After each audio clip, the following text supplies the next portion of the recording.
So, brothers and sisters, as many of you know, I am a minister in the Lutheran Church, and my wife, Samantha, and myself have been recently trying to say our divine office, the Book of Common Prayer from the Anglican tradition, daily whenever we are able to. And as I've done so and meditated on these beautiful prayers about spiritual warfare and combat against the evil one, which are often forgotten in contemporary cycles of prayer, it has led both me and her to meditate on the very difference by what we mean by prayer as Christians from what perhaps the secular world might mean by prayer. Prayer is often used ubiquitously in the West these days. People turning to New Age meditation apps, which, of course, have excellent production value. Many who are seeking to write self-affirmation statements, and many will call that prayer in today's Western culture. I'm sure that comes with a lot of support and strength for people who are struggling. And, of course, there are many in our world today who will call prayer even having a good thought pop into their consciousness. And perhaps it is very edifying for them and lifts them up. But, of course, none of this is what a Christian means by prayer. We believe that there is indeed a personal relationship which we are invited into, a relationship with a Creator God who loves us, knows us, has become one with us by becoming a human being.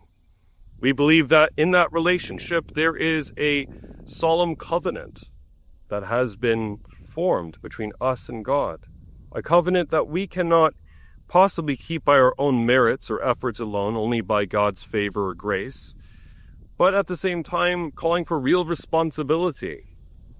A responsibility that means, in some sense, seeking to conform our lives to His, knowing that we can only do so with His divine help.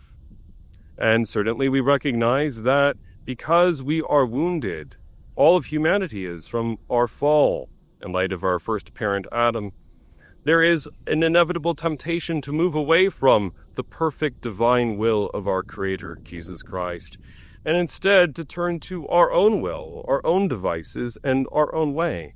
A my will be done perspective rather than a thy will be done perspective. This means that prayer often, before we reach the serenity of union with our Lord, can often feel like a battle, fighting off the vultures of distraction and the idols that are produced by our society and by our own fallenness. It means that prayer is, in all senses, personal. We cannot come to God as a cosmic slot machine saying, I want this or I want that, as we might have done to Santa Claus as a child. Although I can assure you, perhaps that sowed an inkling for the mystical when we were little. Instead, we must realize that as we come to a loving God who wants the best for us, the very best for us, our God sees yesterday, today, and forever as all right now, He who is outside of time. He who molds time, shapes time, and is writing the cosmic story with us, through us.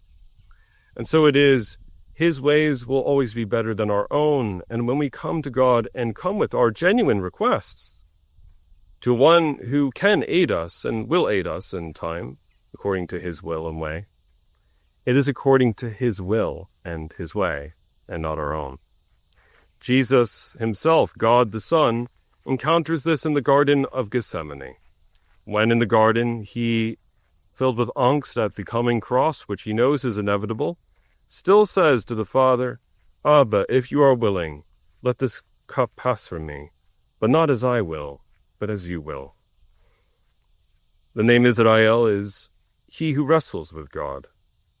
It can be a sense of wrestling at times, but our Lord is indeed making all things truly new.